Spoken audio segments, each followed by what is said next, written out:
business is to approve the meeting agenda.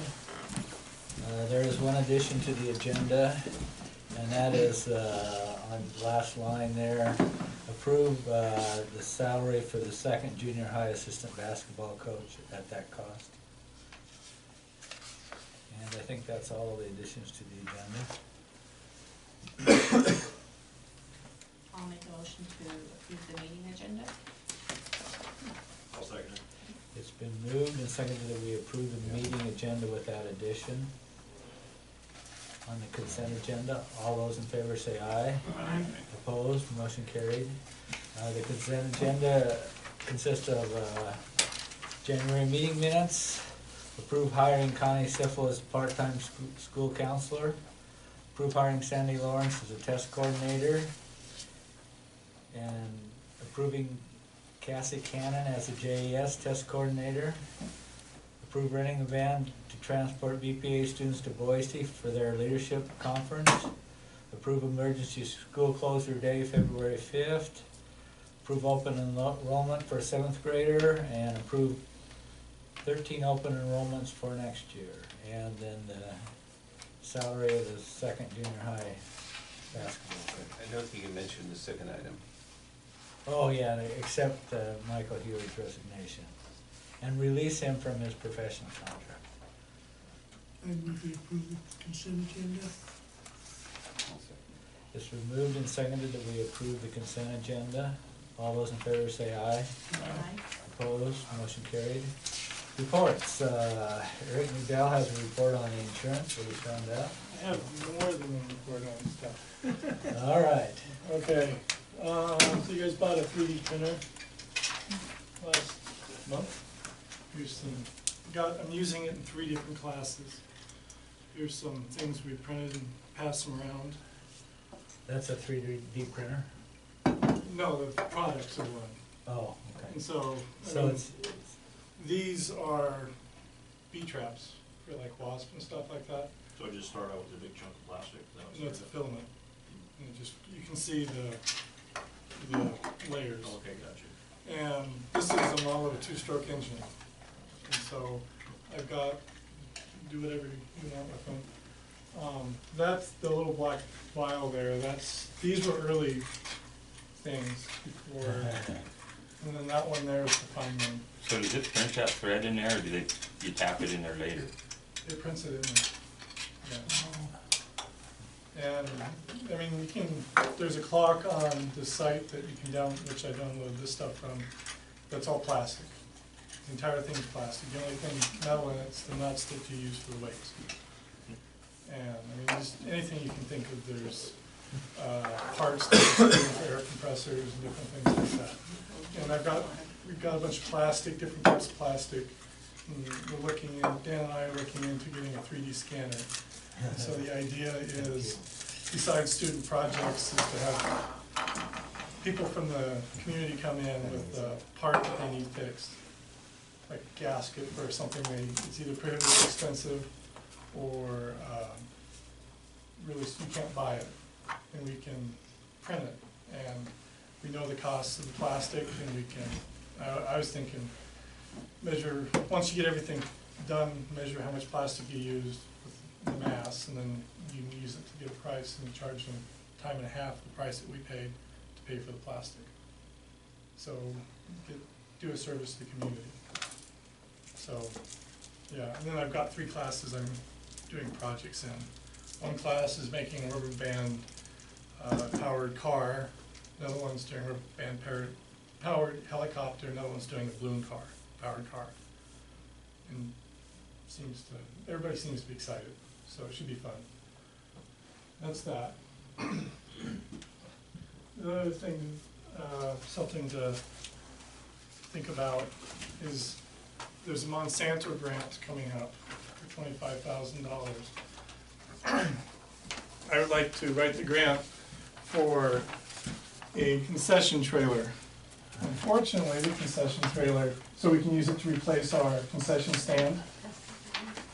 The concession trailer is, the lowest quote that I got was $31,000. And so I was gonna go with that.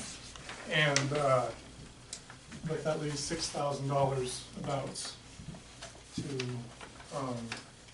make up. So I was curious if the board would be interested in making, if I get that grant, if the board would be interested in making that $6,000 up-ish. So how big is this for this first? I think 16 foot. And the first one, the first page should be $31,000 one, yeah. Would this trailer be able to use like for foods that need inspected by the US, by the, My understanding is it comes out of the deal, out of the vendor, it's ready to go for that. foods need inspected by the state? Yeah, I mean, it's a food concern, they make trucks, it's out of, where is it, out of Nampa, so it's not a company. But I had Tony, like, is he be the one using it? I'm just writing it down. Oh, it's all part of it here too. Yeah, so the other one's 42,000, that's what he wanted exactly, and then this is the cheaper version. I think instead of a propane 12-volt system, you've got a plug in the wall or a generator. But this you could use for, you replace the concession stand at the football field, and then if you wanna go to the park or Locust Blossom and sell stuff, there's a deep fat fryer. I mean, I'm pretty much certain that most people want to buy fried foods at the fair, and so there's a deep fat fryer in there, so that'd be useful for that. When Eric and I talked about this, it would really just change, it would just change the second phase of what we talked about at the football field. We'd still do the first phase of the crow's nest up above the stadium, but the second phase that we talked about, which would have been like concessions / storage, it would alter that, but I mean, financially it would make sense to alter it, and then we would just need to worry about storage down the road and not the concession part of it. Yeah. But phase one, the crow's nest, which is the priority, would still be the same. But this is, again, this is a grant, and I'm be completing for people all over the state and nation for it, so it's no sure thing. I know Troy uses that trailer they have for the, what is it, elephant ears or something, or Africa, and I think they do good with I it. think I think that one Tony's, year they made $12,000 or Yeah. something like that. Yeah, I think it's a good fundraiser. I've always thought that we ought to go to that rather than a permanent building. yeah. Kids need to learn how to work. That's, you know, and it's, if they can get out there and do the work themselves, takes a little stress off the district and teaches them a little consider. it's more flexible than the stationary stand, I think. So you could use it there, at the fair, whatnot. So if you guys are interested in doing that, I can write the grant when it pops up. Have you, No, I think, I thought I would get usually get a flyer in the mail. So we got a postcard for filling out, so we just filled it out for Nez. I've got the link. I can What's just- that, $5,000? No, that one was, there's one for 2,500, usually that one. 2,500, yeah. That one was already passed, I think. Did And you this not get one's- that this year? Did Tony get it this year? I never heard anything about it. We got a couple of them, cause we, Yeah. remember, cause we used that money for the, No, I mean, they get We got it, this what was year. That last fall? year. yeah. They usually, Lawrence has got it Yeah. again. They've got it 2 years in a row, but I don't know if anybody else does. I didn't get a call. I can forward you the link that I got. Yeah. And we're in Lake So you Cotton can- County, and we get a well, car. you have to sign on I think something. we've got a lot of He's got contacts. But then, yeah, The one yeah. on here today. See, Lawrence has got Usually Clearwater the car County. Exactly. Or ACP COLA. Oh, okay. Anyways, if you guys are interested. I think it's At good. least we've got You got people. what, April? Yeah. You April. guys know. Quite a bit from that last Yeah. couple years. Well, and the thing with this is there could be reimbursement format if needed, like, you know, if we helped fund it and, you know, if it, you know, depending on what we decide as a board, you know, we could look at, you know, the kids making money and putting it back into the fund if needed as well. I mean, I think it's a go to at least submit for the grant. Figure out the logistics. I mean, this is the hardest part right here, getting the quote. Once you get the quote. No, for like on my end. Yeah. Writing the grant is write the grant. And last year I got into the state, one of the state finalists for this particular grant, so, it's not impossible. If you guys are interested, I can do it. I think Yeah, you get the grant, we'll figure out how to pay for it. Seems like a win-win. Yeah. If he's willing to write the grant. Does it fit the guidelines? I mean, I know in the past we've kind of done more like agricultural based, you know, I mean, and this kind of does, but is there a way you can take that spin on how to kind of incorporate it? You know, I don't know. This, because it comes across more as like a business project, which is, I think, fine, and maybe it's, I haven't read the details to know, I know in the past we've bought equipment for, Tony's Well, you could, classes and you could stuff. say it was for FFA to earn money for, Yeah, I mean, I think that's the spin you wanna Yeah. take Yeah. on it, Yeah, you I mean, know, they're gonna be the ones using it most of the time, but right? I think Yeah. you gotta take that They've already agricultural kind of spin. established Yeah. that. like last time I did something with bee related, they could, that's agriculture, I always emphasize agriculture and do it. And it'll be basically So, okay. controlling it. So, now to the fun part, which is, when I say fun, I'm being facetious. Talk about insurance. So we had the other day, Blue Cross of Idaho, ISDC representatives, and, I think that was basically it. Oh, and our broker come and talk to us about insurance. And my takeaway at least was there's not really a good alternative to the current plan that we're in. And to this end, somebody turn on the projector. Sure we can.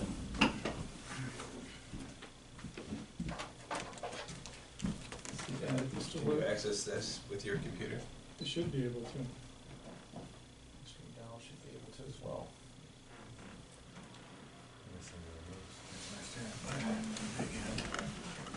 Eric, can you access that computer? I should be able to. Steve, you mind turning off this bank of lights? There we go. So, went and talked to a business owner, rather prominent business owner in Lewiston, who actively negotiates with Blue Cross for their insurance. And the way they do it is, they have, whether you're married, with children, or just a single person, you pay the same price, and that's $840.11 a month. It's a PPO, and they have a lot, considerably better insurance than we do. Of course, they've got over 100 people in there. And so the catch is, you have to, in the state of Idaho, and there's no rule for this, there's no law, but this with insurance deems how they're gonna do it. If you've got over 100 employees, you can get the information you can, the information necessary to negotiate. So that's how much you pay in versus how much is paid out. If you have under 100 people, they will not give you that. You can negotiate, but you're negotiating blind. I mean, they got you coming and going. And so that's ideally what I'd like to see here is, and I asked this question when we had the meeting, is why couldn't we, this would make it more attractive for people with families, which is the majority of people and are just employees. Why couldn't they spread that cost out to everybody, so everybody pays the same price? This doesn't affect how much the district pays, it doesn't how much money that the insurance takes from us. This is, just makes it more attractive for here. They said they look at it, which probably means nothing's gonna happen. Right? Yeah, I agree with you, yeah, 100%. Yeah, no, it's a racket. And then, because just if you go to the meeting, who did the talking? It was the Blue Cross administrator for the pool. And they seem to be wearing the pants in the relationship, even though there's supposed to be superintendents from all regions in the state on the board, but if you read the minutes, they really don't do a whole lot. They meet for maybe 3 hours every quarter or something like that. And so, yeah. And if you look, so I went through the entire, I sent emails to the entirety of Region 2 districts, so I've got all the details of Region 2 districts here. And if you actually look at what's paid out and what's the benefits are, they're kind of all paying the same thing. I mean, if you pay more, you're gonna get more. If you pay less, you get less. But some of, I mean, you're talking $5,000 deductibles, and this is with the pool. And if you're talking about Regents, or one of the metal plans that Blue Cross sells, it gets worse. It gets a lot worse. And so out of this, my conclusion is to stay, I'm gonna show this to the insurance board, the insurance committee, and recommend that we stay with the current Blue Cross. That being said, I also look for ways to save the district money. And this includes self-insuring, optical and dental. So you're going to say, excuse me, so when you're saying stay at Blue Cross, you're going to stay in the pool? Yeah, stay in the pool. Because if you go into one of the metal plans, next year the district get hosed when the increase comes. That's what Genesee, I think, is doing right now, Elizabeth, is they looking for the, Yeah, they're in the dental plan, yeah. but they've been in it for a while. Yeah, they let your employees pick what plan they will, and then they give a base amount, and then they make up the difference. Yeah.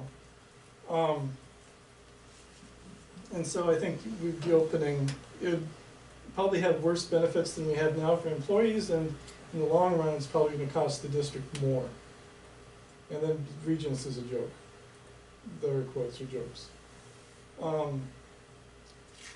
See, well, so I did look into other ways to save money. So self-insuring, optical and dental, talking to our broker, and this was actually, I've been along the way as well, talking to the IEA insurance consultant, Jim Stark, who's also the broker for Highland.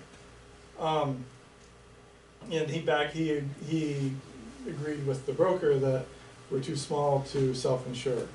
And I need to look into this. I talked to the state insurance people, and they sent me a link to the laws for self-insurance. If you're gonna self-insure, you have to have an outside, a third party administrating the trust. You have to have a trust, you have to have a third party, and there's an audit by the insurance commission every year that's apparently expensive. So my guess is probably not very feasible. I need to look into it more. But it also mirrors something else I was looking into. One reason I was kind of looking into it is I think the only long-term solution that we have to actually getting affordable insurance, and this might change next year with the whole cooperative, cooperative executive order, whatever, that the president signed, would be to get in and collect with other districts, but that's up in the air. And buy outside state insurance, because if you actually look at Blue Cross, they've got quite a few lawsuits against them for anti-competitive practices, which makes sense because there's basically three insurers in the state: Regents, Blue Cross, and United or something like that. Or those are the big three in the area. There's 5 or so in total the state, but only two would give us quotes. If you were to do that, you would still have to make a trust. You would still have to have a third party doing it, administrating it, and you'd have to set up some kind of rules, etc., just like what you would normally have, and there'd be audits. But in order to make that feasible, you have to get all your ducks in a row, and you need probably 300 or 400 people, so that's 4 or 5 districts probably to make it viable. I mean, it might be viable, but it's gonna take some organization and getting, everything, all the costs worked out. And it's a long-term project. So, Are you willing to work on it? yeah, I have weird hobbies. I have a question. What? Don't we self-insure our insurance right now? Yeah. Oh, what do you mean? The buy down, insurance? and we have third-party insurer. What would the difference be if we just took out that little piece of dental and vision? I have no idea. I Self-insurance don't know part, if you can do it twice. I don't know. How many are covered? There's, here, I got that. There are 58 total people, that's including attendance. I think you need to let people 44 know. employees and then independent. Yeah, We get our insurance through Blue Shield of Idaho, and we're a really small group.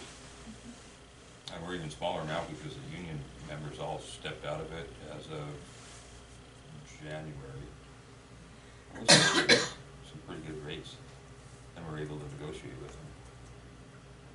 yeah, it's trying to getting a straight, if you guys have noticed, getting a straight answer out of them is not easy. I have no doubt you guys can negotiate, because according to Jim Stark, he said one person can negotiate, or two people can negotiate. You can, but you're negotiating blind is what you're doing, because they refuse to give you that data that you need. So, saving money. One way I kind of thought of saving money would be actually dropping the broker. There's 5 districts in Region 2 that lack brokers. When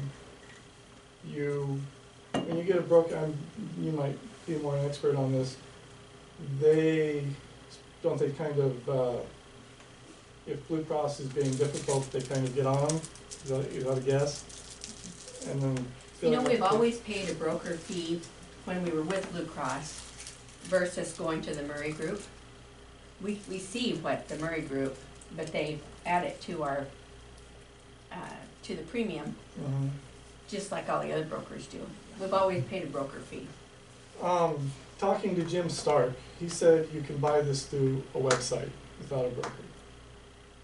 And this would make If we sense. weren't in the pool, yeah. What? If we weren't in the pool, right? If you're in the pool, there's 5 districts in the pool in Region 2 Mm-hmm. that do not have a broker. And you don't think they pay a broker fee, though? I don't know, but they don't have a broker. Well, that was kind of You're I paying. really didn't see the fee You're before. buying. We You're see it buying it now. from a website. You don't need to. Shouldn't have to pay the broker, right? Am I? You would think. You would think, but I don't know. But- It should be a state website, or on top of that, if, I talked to the business manager of both Lapway and Highland, same guy, he does half-time in each. Lapway, I believe, does not have a broker, and they do fine. And from what Melissa had told me earlier this year, we paid $24 per year per person, or per month per person for the broker. And so then Hub was charging half of that, 12. And if Blue Cross is being difficult and refuses to pay, regardless if you've got a broker or not, you're going to mediation. And in that case, you better get a lawyer anyways. And so, I don't know, I don't think the $16,700 that we're paying Murray is necessarily worth the paperwork that we're having him do. And so, especially if you buy it through a website. Now, next year rolls around, it might be a different story. I mean, the whole thing with the cooperatives, that looks extremely interesting. But I also I don't get charged because I'm an IEA member to talk to Jim Stark about this. He's also a broker, and he's given very unbiased whether it's district, because we're basically in the same pot on this, right? Our employees get insurance, same, whether administration or school teachers get the same, insurance. And it behooves everybody to have the best insurance at the lowest rate. And I'm more than willing to talk to Jim Stark when the next time rolls around on this. And I've shared you guys with what I've got. And so, yeah. Yes. You know, one of the main things that we've always been really cautious, and what's really kind of held us back in certain ways, is that we have a responsibility to retirees to be on our program. And a lot of people won't take those. But you're in the pool. You're in the ISDC pool that's administrated by Blue Cross. Sure. And how's the broker have anything to do with them? You're still The program has to accept retirees, and when he gave us that list, there was like a 3 of those companies that. So if we stay in the pool, Blue Cross administered pool, the address is still addressed. I'm just thinking about later when you said you will have, other options open. What do you mean we're buying it through a website. It's the same insurance. We're just not having the middleman there doing paperwork. That's it. That's the only difference. So your recommendation is to drop Mercury? Yes. Drop a broker. Save the $16,000. Yes. I had some gum work done. And to do an experiment, I called Murray Group, and I called Blue Cross, and I called Dental, or Delta Dental. And my question was, I had 2 questions. This gum work, is it a medical insurance? Does it apply to my medical insurance, or does it apply to dental insurance? Because it wasn't really clear if you looked at the site. And I also asked the same question to Murray Group. I got the answer by calling Blue Cross and Dental. I also got the same answer from Murray Group. So you can call the insurance company and get the same information. The next question is how much it costs. And nobody could give me a good answer, which makes sense, right? It depends on where you go. And I believe Murray Group does something with Percy advising. Well, you can state of Idaho Percy office also has people to do that, and they're paid to do that. So I don't think we should have a broker if we want to save money.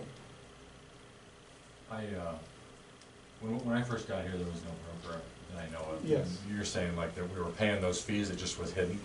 Yeah, but we don't know how much they are. With the Murray Group, we know exactly how much they are. But then there's That's the difference. also 3 years ago, and things have changed because the ACA's kicked in, right? Mhm. And so it's web-based now. Well, And so I agree with you. Like I don't really personally see any value with me and the broker. I get my information directly from the Blue Cross website, and I don't see any value with Percy either there. yeah. But I think the insurance committee that we have, I don't know, it might be something to. No, I think we should. Talk I'm about going it. to talk to them about it. I'm also talking to you. I'm trying to make this process as Yeah. open. And I can't remember when we went to that broker, what the conversation was with that group, but, I don't know, I don't remember. Is the plan a preferred provider plan? Yes, PPO. We don't, other just, If you have a problem with Blue Cross, you gotta go to, they have the individuals you complain to, and then they make the decision. You can't just, and then if that goes through, you can actually go to the state commission. you'll end up with an attorney, no matter what Yeah, you you're do. gonna end up with an attorney no matter what. And it might as well be your attorney, Thanks for looking into that stuff. yeah.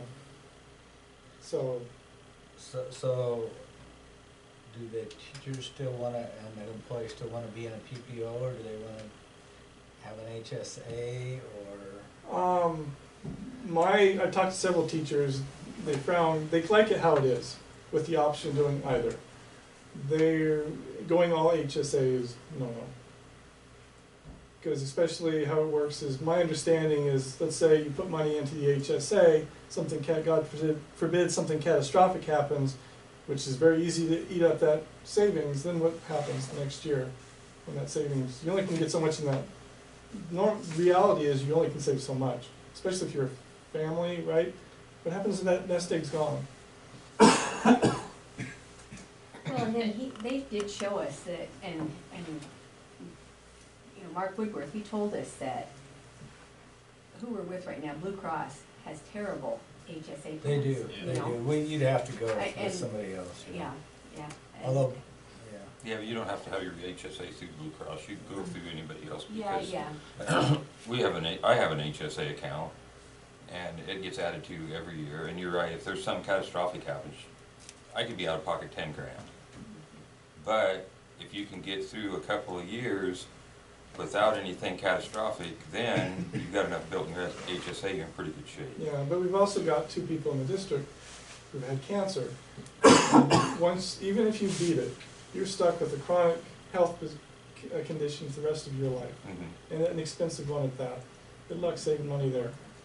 But your HSA though, the other couple benefits is some of the pre-tax benefits that you get. And then also they did just create, at least the company that we use, where once you're over a certain threshold, you can invest it in some mutual funds and do some other stuff with Ours it. are all that way. And so, yeah, there's, you know, they're making it more and more desirable, so it's not as stringent as it once was.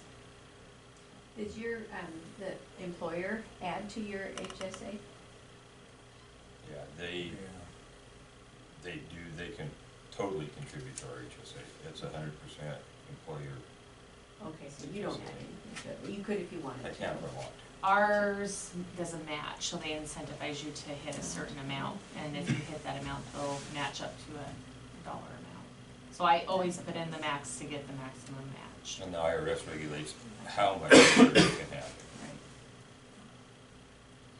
but they don't regulate how much you can let it grow to. It's a yearly amount. And you can carry it to retirement and And pay then for after your- retirement, it's only good for medical. Mhm. Yeah, premiums, you can't pay premiums with it while you're working, but you can pay premiums with it when you retire. So there's pros and cons to it. Mhm. A risk, huge risk. Yeah, there is a risk. Yeah, There's a there's- big risk if you don't. Yeah, what it is, in the big picture things, they're shifting risk from the insurer to the customer. And that's what insurance all It is about insurance, but I mean, You're betting you're gonna get sick, or you're betting you're not. yeah, You know, for me, it hasn't been a negative. I have done fine with it. We've been able, and we've had a few catastrophic things that, a big $5,000 payment that does wipe out a big chunk, but, you can still have issues like that with PPO too. No. It's, Well, young people, it's really good for, but when you get, you get middle-aged like myself, You get Medicare. actually Medicare is the best insurance I've ever had. my nemesis is the orthodontist. Anybody else feel that way? Ugh. so that's what I have.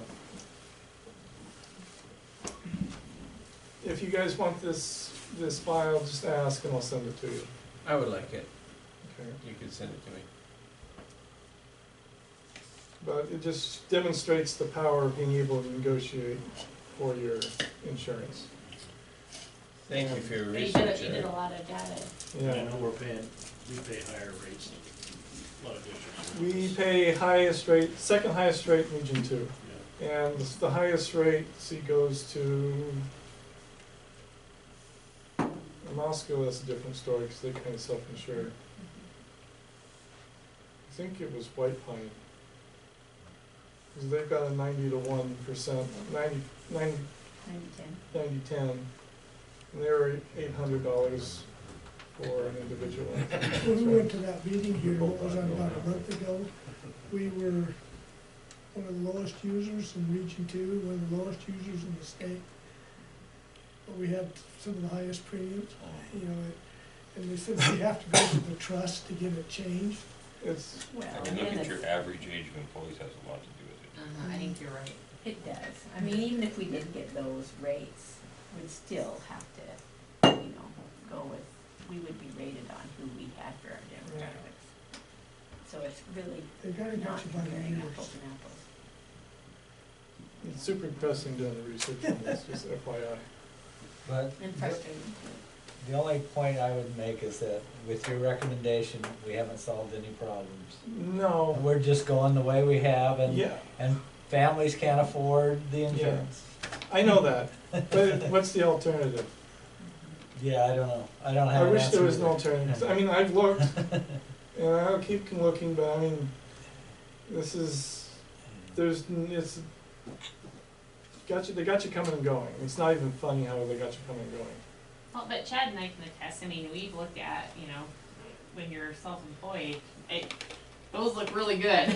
You know, I mean, my so, sister, she's self-employed. there's not even, yeah, it's, And it's, we have way more insurance, we have way better insurance than she does. I mean, hers is comparable to what Regents was quoting, which is terrible.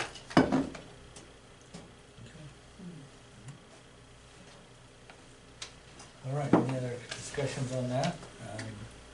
I guess I won't go to Dan Smith's report. All right, so went to the IETA conference this year, and not only now is it the largest tech conference in the state, but it's now the largest conference in the state, by the way, where do they host it at? at the Grove, and it took the entire place, and we were still out of space. There's over 1,000 people there for the conference. Realistically, for the amount of stuff that's for me anymore, there's about this much, and it's all really boring. So all the good stuff is at all the teacher breakouts. So there was a lot of good information that was put out this year. How to stuff for the classroom, integrating technology. And I always laugh about this because my dad taught at a small school in Eastern Washington, and they were one of the first schools in '87 to receive what they called the 21st Century Grant, which meant they got computers. And so I always did work for Dad, but so for the past 30 years I've been hearing about integrating technology in the classroom. And it hasn't changed. It's the same discussion over and over and over again, but it's interesting to see. Next year, I'm really gonna make a very heavy push to get at least a teacher from each building down there to this conference by hook or by crook, because there is a tremendous amount of stuff that's available for them, specifically for what we do in the classroom. Went to a lot of meetings, met with a lot of people while I was down there. Very interesting to talk to other tech directors, specifically West Ada, Nampa, CUNA, some of the other large ones. And we've put ourselves in a pretty neat position. A lot of them were discussing about how their technology needs, some of them, they're trying to get to 1-to-1. A lot of them are 2-to-1. And that's just at the high school. That doesn't cover the elementaries. And as a matter of fact, in most of those districts, the elementaries are an afterthought. They're getting whatever the high school and the middle schools are pushing down to them. So the fact that we've gotten to the position where we're 1-to-1 K through 12 is a pretty amazing feat, considering where we were kind of at. So it's not for a lack of technology that we have in the classroom right now. We're starting to see it's more of a professional development thing. And I came back with some stuff, and I gave a class last week here at the elementary on how to, on a product, and just had the teachers go through that and try it out for an hour. And I think it went well. I got some good feedback on that, and so I'm working with Mr. Kirkland, potentially doing one up there. But that's kind of the push this year and this coming year is going to be to try and get more PD with a lot of the tech and how to get that actively integrated into the classroom. So very good conference. And a subline of that one, so the JFAC, the Joint Finance Committee, has finally, they finalized their budget as of Monday night, basically. And they are getting ready to send it to the House and then off to the Senate to get it all passed and signed off by the governor. There is a budget increase in the tech line item from 10.5 million, from 26 million to 36.5 million. Well, what does that mean for us?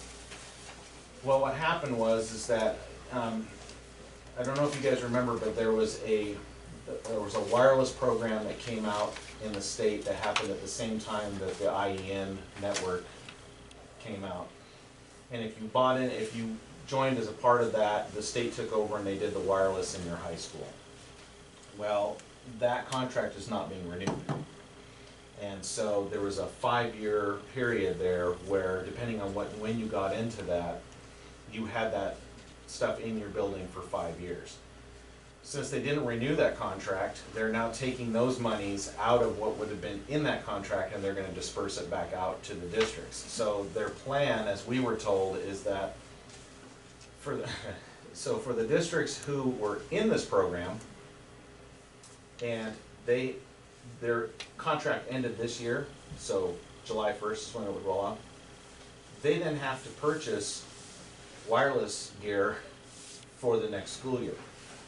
Well, they're expecting to do that also with E-rate Category 2 money. Well, that deadline is tomorrow. And so everyone is in a panic in the state right now to get RFPs out to districts so that way they can get filed for this kind of stuff. Now, we're in good shape because we never bought into that program. We did our own. And so the monies that we're gonna get, the idea that the state came out with was this. They understand that wireless infrastructure is about every 5 years is when the technologies change.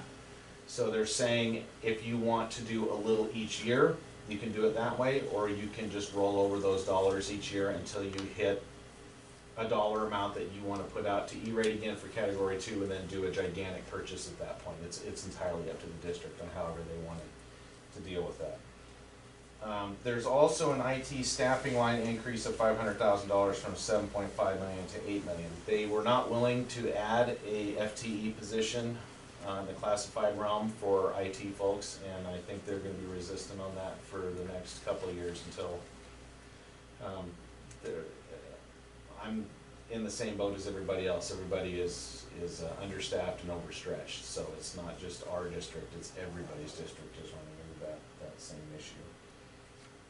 So we've got more money coming. That'll be good for us. The other thing, speaking of more money, we sold our iPads, and we got $950.25 for them. So something's better than nothing at this point. So we're pretty excited about that. Those were some old ones. Yeah, the iPad 2s. That's decent money. Yep. Yeah, we did pretty good at that. So, and that's all I've got. Any questions? Beautiful. Thank you. All right, thank you, Dan.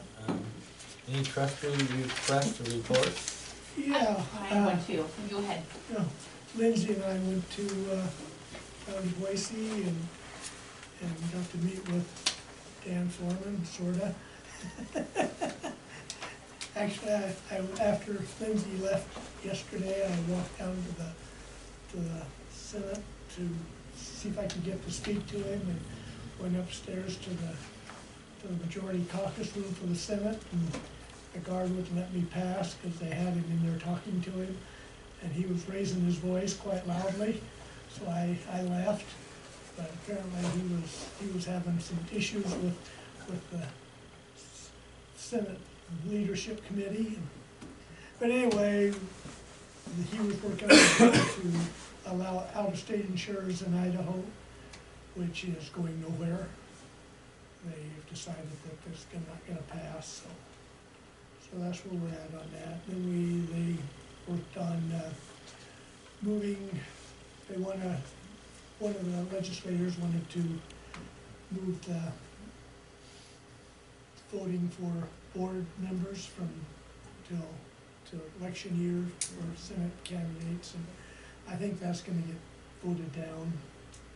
It seemed like everything they did was pretty good. Their presentation to the state, to the Senate and the House committees was kind of, well, those guys asked the right questions, our people didn't have the right answers. They wanted to know, what they were gonna do with the money, if they got, give them extra money, and they just bounced around the outside edge, and they wouldn't come up with a good answer, and Lindsay and I were sitting there, and we thought, you know, why didn't they say 89% we have to use for wages and benefits, 11%, you know, a fixed number? They didn't do that. And they asked, well, how are we gonna see growth for these students? We said, well, you'll just see it, you know, we can't guarantee anything. It was just, you know, it wasn't well thought out, and the questions were very good questions. You know, the Senate and the House leadership were really well versed in what they were talking about. And the IS, School Boards Association, not so much. So, anyway, it was a good conference, and learned quite a bit. Anyway, that's about it. Appreciate you, Steve. Yeah, thank you. It's huge. We were told that there are 900 school board members in the state of Idaho, and that 200 of them are present for the, Well, that makes a Yeah, strong yeah. statement, that's great. and we filled the Lincoln Hall, Mhm. and I think it's something that our district needs to be committed to. And Yeah, you know, you really don't seem like you do much till you get to talk to the legislators, you know, and we did get to talk to Paulette Jordan, but Nelson Troy, she was there, and she's always on our side. Gotta give the gal credit, she works Yeah. hard for her job. And even Shepherd from Riggins was there, and it's the first time I've seen him there, and he was quite willing to work with the schools, so, you know, we're making some headway with some of the ones that aren't so much for schools, especially in election year. And that's all I got.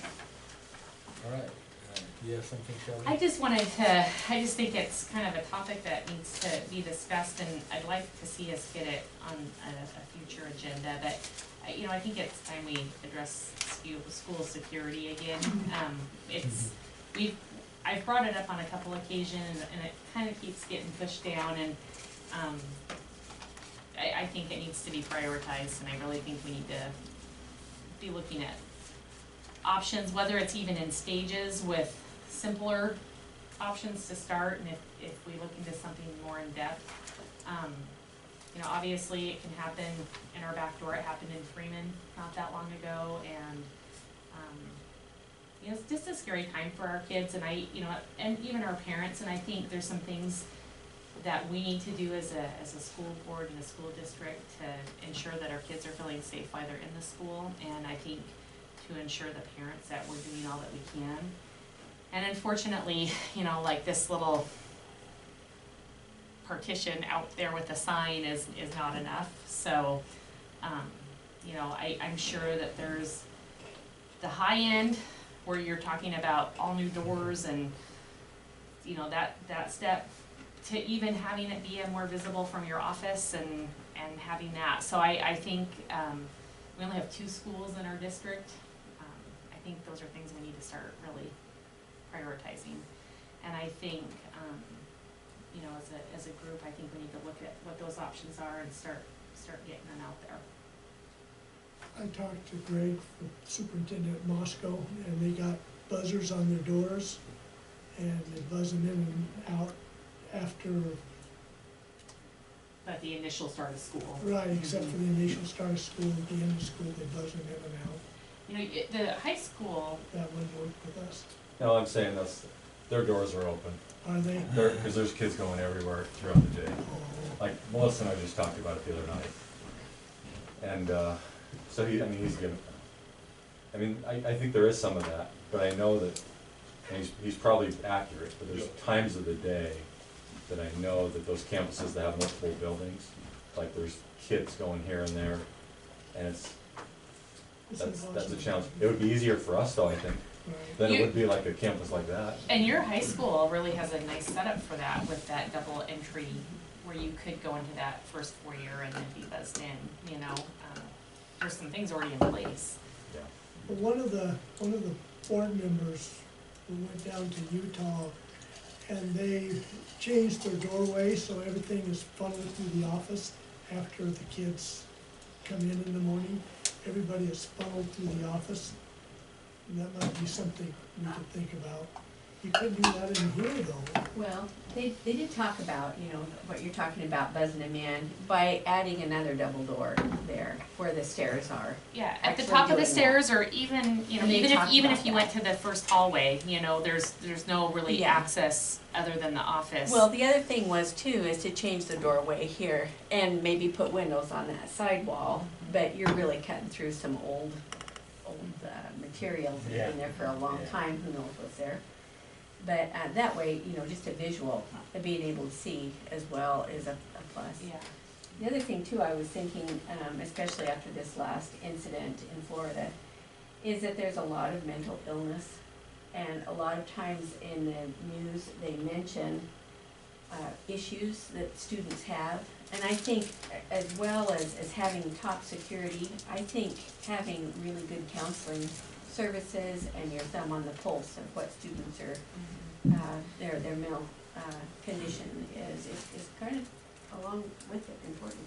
You know, I think having that open dialogue, and, you know, it was pretty sickening how many students said there was lots of warning signs, and they were all ignored, and, you know, and I don't know what levels, you know, obviously we hear FBI on the news, but, you know, obviously the administration and the school board at some point, the school district had heard about concerns, and so it does reaffirm when we do take those suspensions seriously, but, you know, those are still students living in our district, and, you know, not that it's necessarily our job to follow up, but it's probably good that we're, you know, even just keeping in touch with law enforcement and some of that, because that's kind of what you're seeing is these suspended kids coming back and doing it, whether they're allowed back in the school or not, you know, they kind of blend in. Well, I think of mental illness deal, they kind of brush under the rug. They really do. They're not, even the state doesn't really, you know, it's kind of one of those things that has never really improved in many years, but you hear more mental illnesses that we haven't heard of Well, in you years know, and past. too, you know, these kids that they've got on ADHD medicine and other antidepressants, and when they get to 18 Bipolar. and bipolar, and when they can no longer have the money to buy this stuff, then they're out on their own and depressed and sick, and you never know what happens Well, I, to the you know, brain. certainly think, you know, continued training, but I would just like to see maybe Steve and Dr. Park work on some strategies for some short-term and long-term thoughts for security, and I do think that it should be pushed up the level of concern. I agree. Call Garden Valley, do what Garden Valley's doing, that's my opinion, and it's always gonna be my opinion. If there's a sign on that door that says our teachers are armed and this is not a gun-free zone, people are gonna think before they walk through the door. There's too many kids that can come in here any day with it in their backpack, I don't care how many buzzers and locked doors you have, and if they know there's a teacher standing there with a gun, they're gonna think twice about it, I don't care how mentally ill they are. It's working all over the country, there's places all over that are arming their teachers now. Doesn't have to be shoved down any teachers' throats, it can be on a volunteer basis, they're trained, just like any other training. It's the safest way you're gonna keep your kids safe in these places. It's really interesting in this particular case in Florida. The student had come up through all of the trainings. He knew what the system was. He knew how to, he had actually given some thought to defeating the system. Oh yeah, you blended in with them as they were. And they were literally leading edge or cutting edge in their security plan. They had security people in the buildings.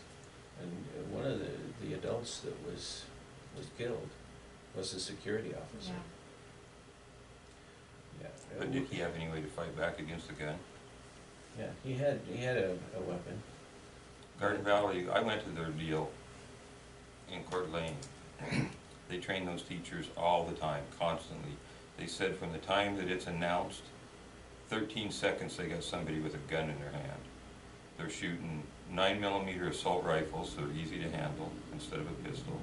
They're shooting frangible bullets that won't go through these walls, they explode and turn into powder. And the cop from Moscow stood there and said, well, you don't understand what's going to happen when one of these teachers kills someone. No, I don't. But what's going to happen when that teacher gets to stand there and watch all those students die? Yeah, right. We have, within a few blocks of our school, here in Julietta, a police officer who is in the community most of the time. He's undercover, and we have his cell phone, and we can call him in the event that we have an issue. And he said he could be here in just a few minutes.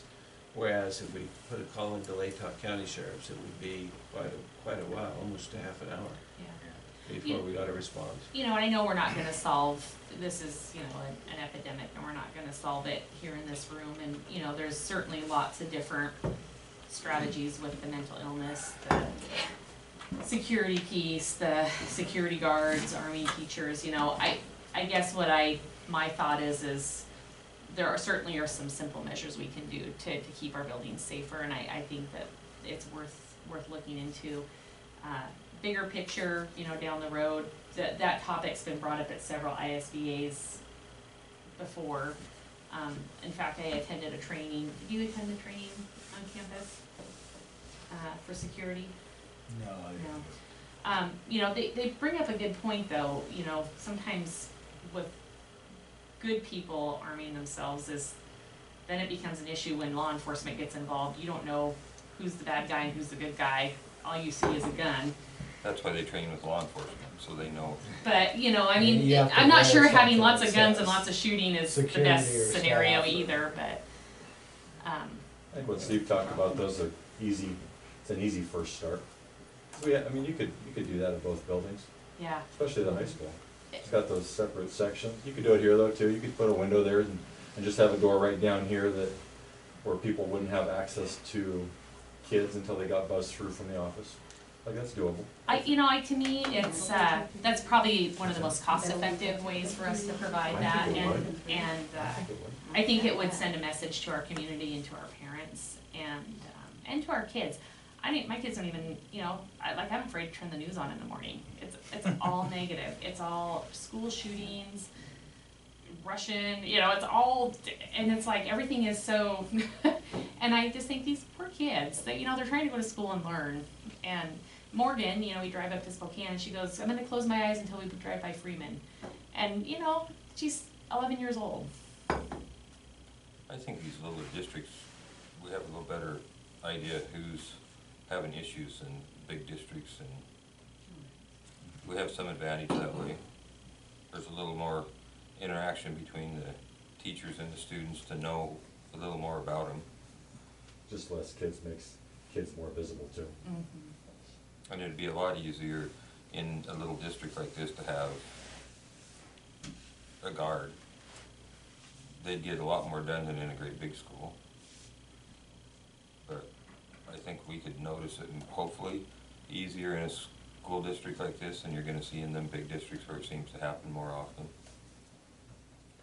Need to lobby Latah County Sheriffs to re-budget or put back into their budget a school resource officer, and have that person, you know, assigned to schools and have a presence in the schools. We need to see them walk through the schools often. Yeah. That would also deter, I think, just having an officer in uniform come by and Well, if I talk could to ask kids. the couple of you two to start pursuing some ideas, I do think, you know, we keep bringing it up and then nothing happens, and we keep bringing it up and nothing happens, and I don't wanna have a situation where we should have done something and Right. we didn't. You know, we thought of those double doors, and we do get some money from the Safe and Drug Free, specifically for safety. We can use it any way we want to. Yeah. And we've been using it on cameras, but I think we've about spent, you know, we're good on cameras. I think it's time to go to the Well, next phase. and I'll tell you what, it's a little advertising, do it before a levy, you know? Right. There's that's marketing money. Yeah, I think we have $4,200 in You know, there right you now. wouldn't have to go We can all the way carry to over. the ceiling either with the glass doors. If you went Not 7 necessarily, foot or 6 right. foot. Maybe you put know, a metal enough- detector in there, why not? Yeah, because, you know, who's gonna crawl over the top of the wall, you know, you really. If you just I made- find myself checking out in front of the building pretty often now, seeing who's coming and going. You know, just, I've got a good access here for Yeah. these windows. I mean, we've seen every scenario, we've seen, a current student, we've seen expelled students, but, look at Sandy Hook, he really didn't have a direct affiliation and just chose a school to walk into. It's hard to identify those people. I was Mhm. listening to a radio show the other day, and they had I think it was like a forensic scientist or something on there. And he talked about how, you can't use mental illness to identify these people because 99.99% of the people with mental illness aren't going to do something violent. And that we should be much more afraid of, the person on drugs or the person, the jealous husband or whatever, rather than mental illness. But,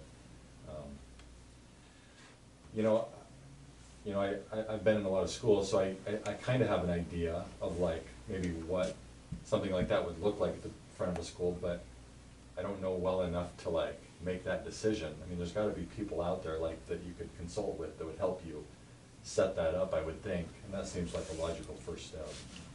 Right. Because they're gonna have to advise you on what to put there for glass and everything else, because Just the whole setup, they're gonna just have the window's not gonna ideas. give you anything but a view before they break it out or shoot it out, or, I mean, there's, Right. there's gonna be a lot of things that have to be checked on. My recommendation is maybe start at the high school, it just seems like there's some natural, that Mhm. setup has some natural ability to work, and, once that gets going, that gives you maybe a smaller project to work on with a consultant, this one's gonna be bigger for sure, here. We have a regional person for, I think it's the Office of, School Safety, I probably butchered that, but something like that I've talked with a few times. He's been down to the school, but he might be someone, and he's got law enforcement background, so that might be a place to start as far as what could we do to the front of our school to make it more secure, and that would actually have an impact. So I could talk with them if that's what you guys wanted. It's good, Good we'll idea. get to work on that. Okay. Thank you. So is that a yes, talk to him? Yeah. Yes, Yes, sure. please. Thank you. Okay, we're ready for the superintendent's report. Okay. Can I get somebody to turn these lights back on? Oh, I got it. Is the eyes the next thing to go? Okay, there's a packet of material that we'll be referring to. Item number 1, the 2018-2019 school calendar process. We have drafts A, B, and C, and a request for school board input on all 3. And we want to talk about the timeline. The actual adoption of the calendar this year is going to come in April, because in March, the district leadership team, which has been working on the calendar, will not meet in March. That meeting has been canceled. So the next meeting is the first week in April. So we'll bring the actual calendar to the board in April. The drafts A, B, and C, the first draft is pretty much like we have this year, an early start for school on the 22nd of August of this year, I'm sorry. And the last day of school, graduation, is on the 31st of May. So you don't go into June, you start early in August. The vacations are pretty much like they were this year.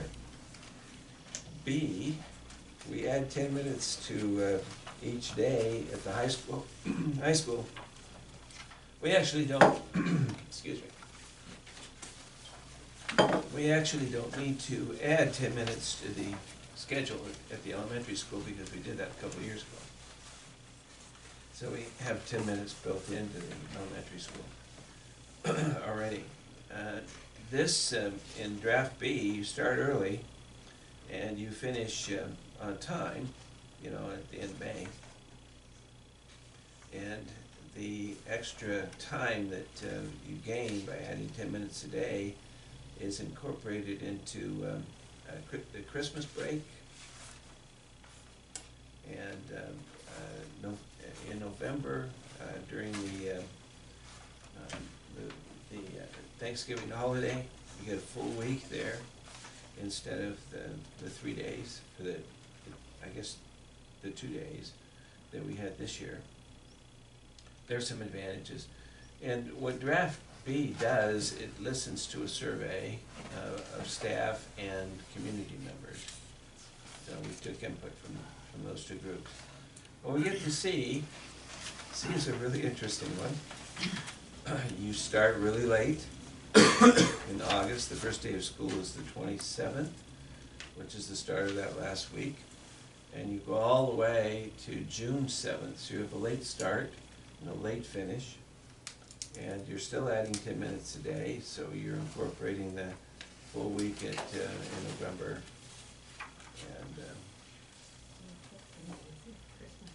And longer holiday at Christmas time. So, what the district leadership team would like from the board is, would you approve any of these three? Should it go to the staff now for a final time? And the staff make the input that comes from surveying the staff is the decider on which of these three versions to go with.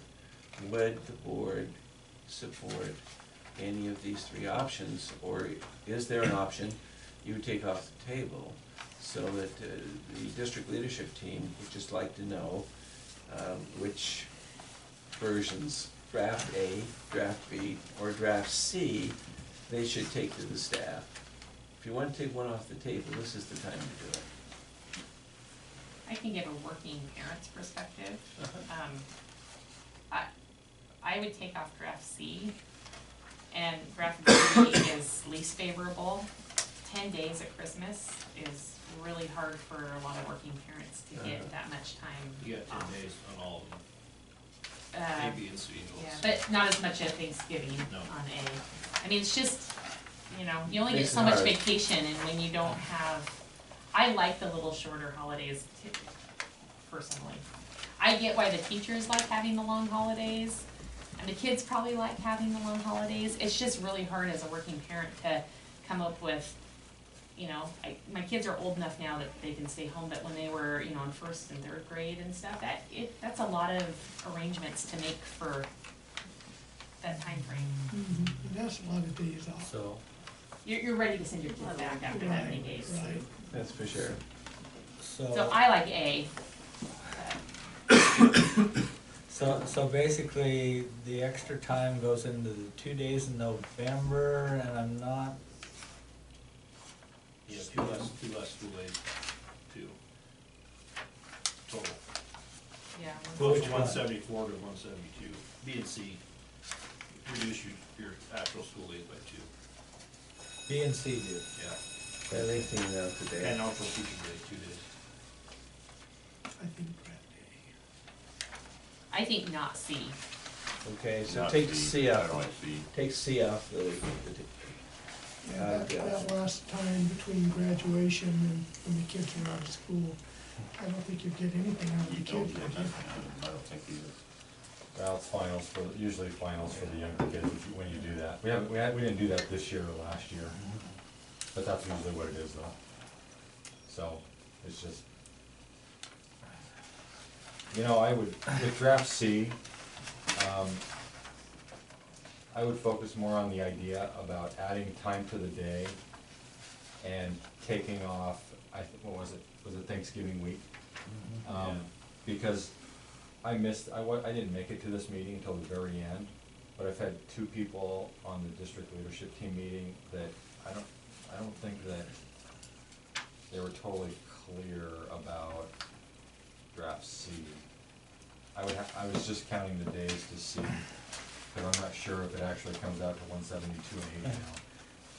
But I think the idea there is that that they wanted to ask was, is it an option to add 10 minutes to the day and then take off whatever comes out to 2 days, I think, in November. I'm fine with adding 10 minutes a day, that doesn't bother me, and I'm fine with even taking more.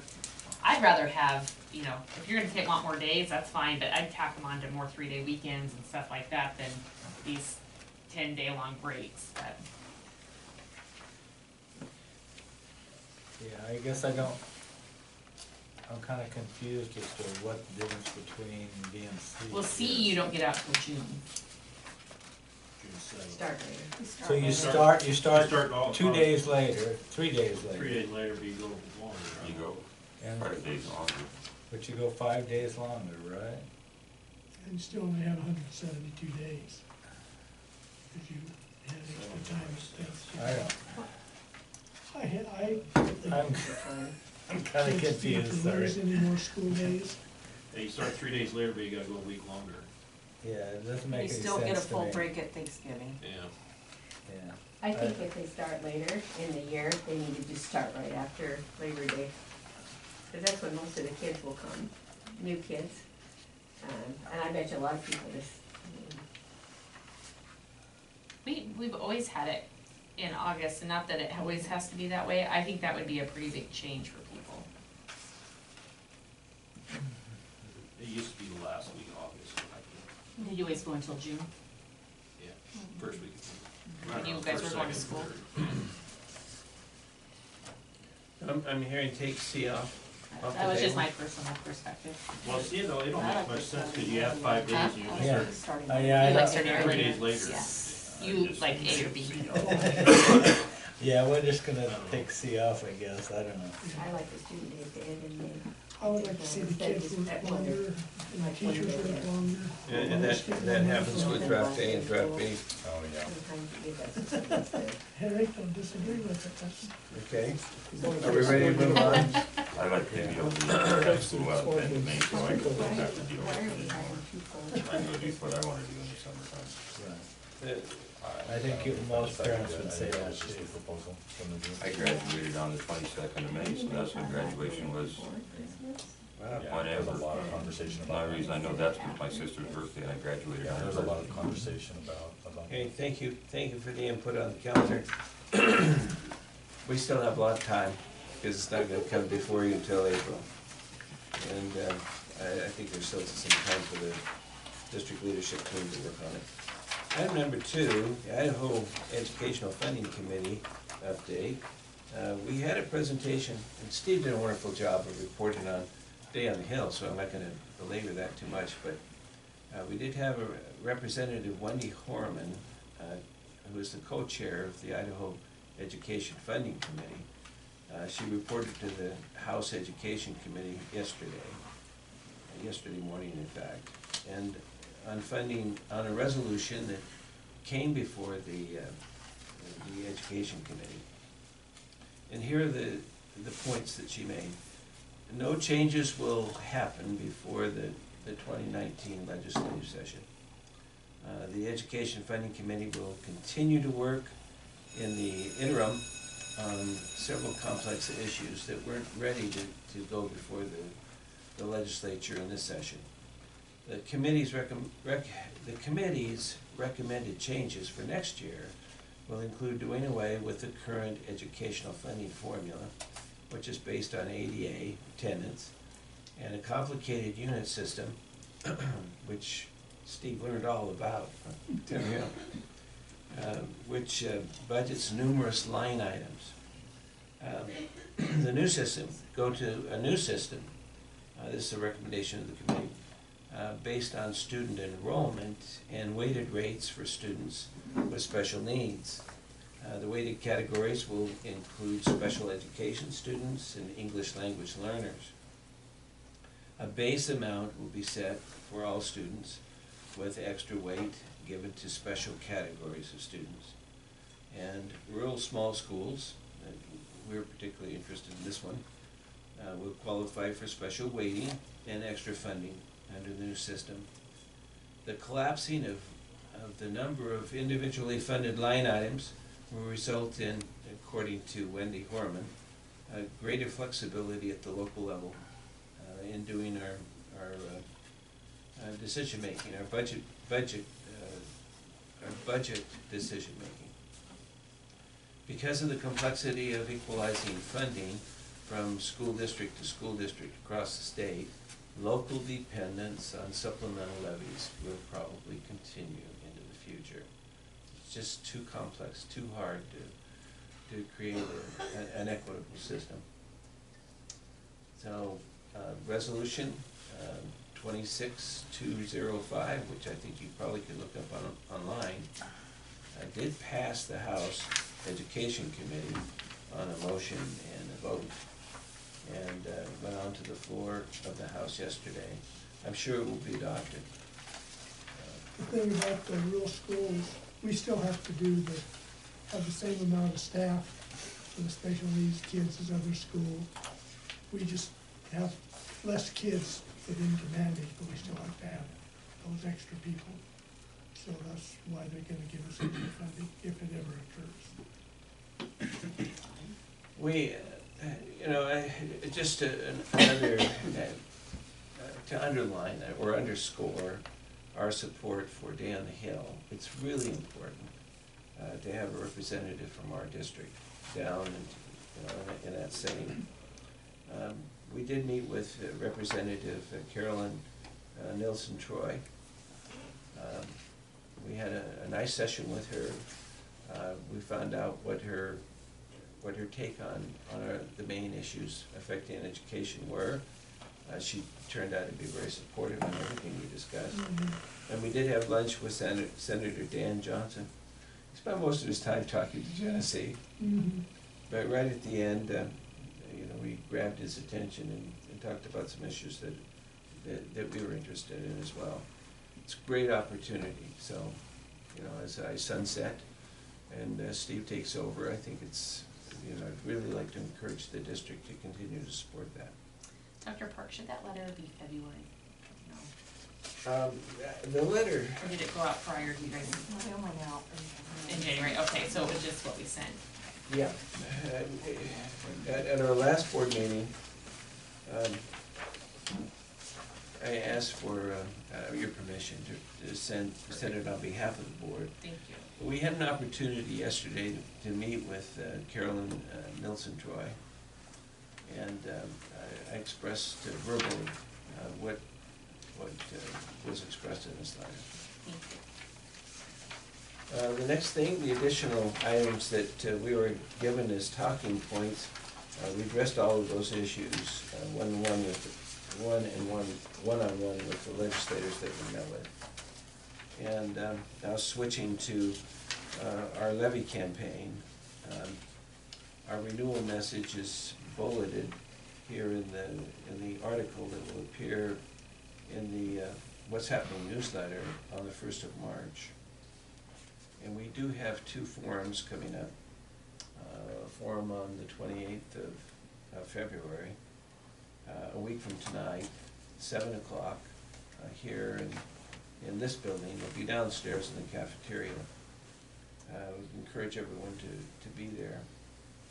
And we need to sell this levy as it's indicated here.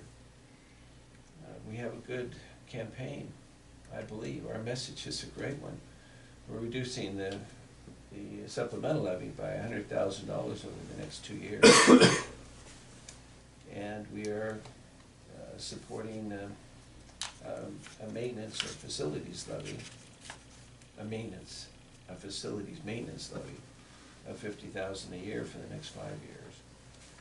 So I think that's going to be an easy sell, actually. We will do all the things we normally do. And we have already ordered the posters that will go up. They'll be professionally produced. And this year, we're condensing our poster into a size that can be put on a Facebook posting or a Twitter posting. So, we'll get that sent out. And we'll do all the other things that we've done in the past to promote the levy.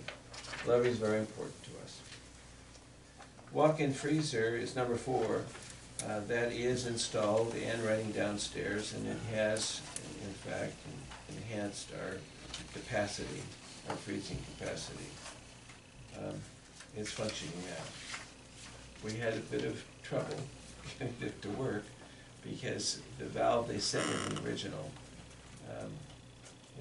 freezer had a leak, and so we lost the freezing fluid several times before they fixed it because it was a defect in the product. We didn't have to pay for the freezing fluid, the Freon. Okay. I think that's about it. All right, thank you, Dr. Park. Please plan to attend next week and the week after on the levy. The next week will be in the elementary school. The week after that will be in the library at the high school. And we'll get this done. 7 o'clock. I'm sorry? 7 o'clock? or 7 o'clock. 6:30 or- 7 o'clock Yeah, for both. next week. And you wanna go down and visit the senior citizens place? And we do want to do that. And Steve, are you still available? Yeah. Go with me. Go down there and just quality time. I always bring it up, but I'd ask that kindergarten and first grade class for some little notes. Will do. They like it, and they kind of fight over, you know, this is my grandkid, and so it makes, I think it makes a little, it's just a little plug. That's a hard group to always get a yes vote from, so. I think we've been using first grade and second grade. Perfect. So what day do you wanna go? Just send me an email. I think we go on the 7th of March Okay, we can do with that. the election on the 13th. I'll set that up, Steve. Thank you. Okay. Go ahead. Chad's not working, he can go along too, we just dye his hair a little white. Mine's brief tonight. We are at 88 at the high school right now, students. Our February students of the month were Mihaela Lammers and Isaiah Hackenberger in the category of most improved. We had some kids submit writing samples for the Hemingway Festival through the U of I. In poetry, first place was Chase Burke, and in nonfiction, first place was Anteo McCullum. They each got $100 out of it. That's the second year? I think second year in a row we've had winners, maybe 2 out of 3, I can't remember. But yeah, it's really a good deal. Let's see, boys basketball tournament is going on. We're playing for second place tomorrow night. If we were to win that, we would play again on Saturday for a chance to go to state. That would be in Grangeville. The 3D printer samples Mr. McDowell showed you. If you haven't ever seen that, maybe YouTube it if you think about it and just kind of watch how Oh, it works. they come into the deal, you can show it to us in the library, it's right, next week. Yeah, we can do that. Let's do that. Hopefully it's working, Yeah. Next week's here, so. so. The following one, yeah. Yeah, it's really a cool thing if you haven't seen it. JES principal search, we received 20 applications by the closing date, which was last Friday. Right now, that committee is reviewing applications and is going to be setting up interviews here in the near future. That's all I have tonight. All right, thank you. Steve and I did a lot of reading this weekend. Both Steves. Interesting. Some really qualified candidates, I mean, extraordinary. So do you guys wanna do the executive session now, or do you wanna wait? I just conferred with them, and I think we should wait a little bit longer. Okay, let's Go do through as much as let's we go can. through the finances then. Ready wants to turn the bill. Yep, the bills.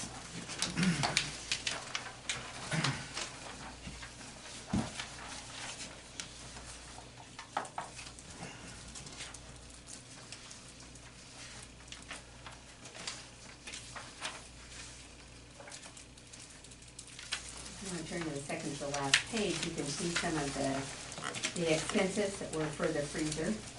The Din's Restaurant Supply at $68.51. We reimbursed, Joe for some shelving that he purchased at Costco for almost $300. And then there was a bill in here for, Reddinger. Well, maybe we haven't seen Reddinger yet, that's for fire and security.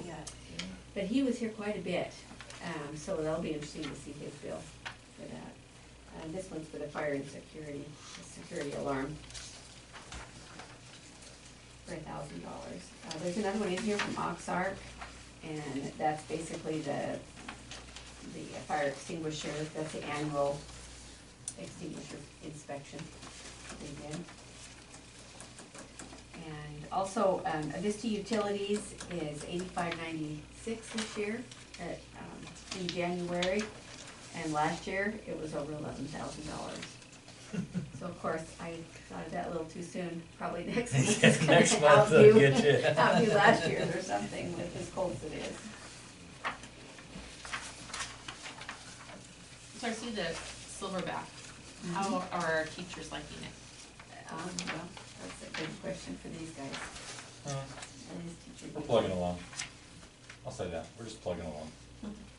It's new. Yeah, just keep it on the, you know, if we need to reevaluate, I just wanna make sure we aren't, Yeah. just keep writing a check and it's not, They are paying for We're that using out it. of our ICTL, our state money. yeah, Yeah, the state's picking that up. okay, Yep. good, Yeah, makes me that's, feel a little that's better. coming this year, they're paying for mileposts and for teacher Okay. VA, so they're expecting us And to that's, use it. then Donald Tree Silverback is the Yes. party reason for that. They came and gave a presentation 2 years ago. Is that-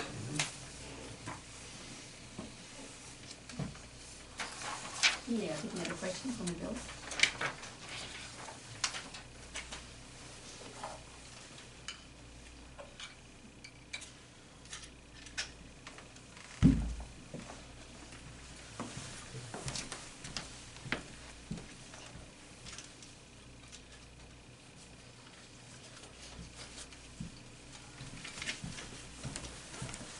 Make a motion to pay the bills for January. I'll second. Been moved and seconded that we pay, the January bills. All those in favor say aye. Aye. Opposed, motion carried. Okay. The rest of the report, financial report. If you want to look at the front page, the general fund balance is up, it's $1,455,310. And that's because we received the first half of our levy taxes. Also included in that payment was the personal property tax replacement dollars, the first half. And so we received a total of $506,735. And so with that, and then with the month of February, receiving our February payment for our foundation payment, I'm going to start transferring some of that money back into the state treasury. Because we received about $348,000 for that February payment. Let's see. We can take a look at, if you have any questions. There was some talk in Boise about moving payments instead of the way they have it done now, to move it to quarterly. And whether that happens. They're not gonna front load us anymore? They're talking about it, there's always, Tim Hill said there's a lot of discussion, but he said just don't count on it. It's just, that would be something that they've talked about in the legislature, so that the schools have more balanced. You know, honestly, we never know when we're gonna get those special distributions. I've asked them several times, but they're very evasive with that. Yeah. We Anyway, either get them when we get them. that's one of the things they're discussing in the legislature, is doing it quarterly. Well, I like the front load part. That helps us out a lot, that we don't, our cash flow, we don't have to borrow any money. Right. Apparently some districts still do borrow a little money. So, We used to have to. a little bit to make payroll in anticipation.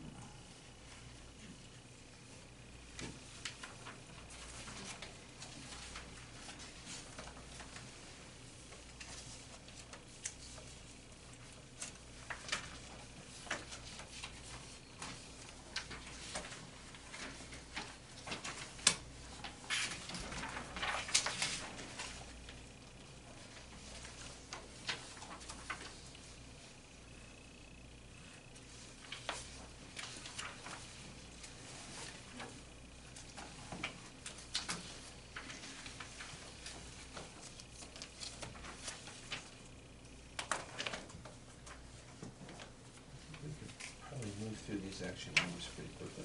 Okay. Does anybody have any